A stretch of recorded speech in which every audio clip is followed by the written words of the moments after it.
প্রেম কিংবা বিয়ে যেটাই করেন না কেন ভদ্রলোকের সাথে করবেন, আর তা না হলে প্রয়োজনে একা থাকবেন, টাকা কামাবেন, ঘুরবেন, ফিরবেন, পরিবারকে নিয়ে সম্মানজনক জীবনযাপন করবেন।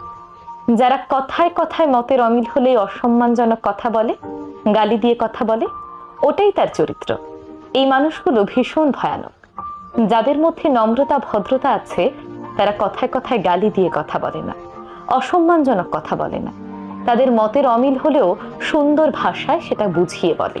আর যারা কথায় কথায় উগ্রভাবে অসম্মানজনক কথা বলে, এই মানুষগুলোকে আপনি যত ছাড় দিয়ে কথা বলবেন, যত ভালোবাসা দেখাতে যাবেন, ততই আপনার লস।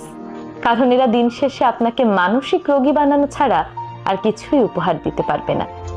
এই ধরনের সম্পর্কগুলো থেকে যত দূরে থাকা যায় ততই ভালো।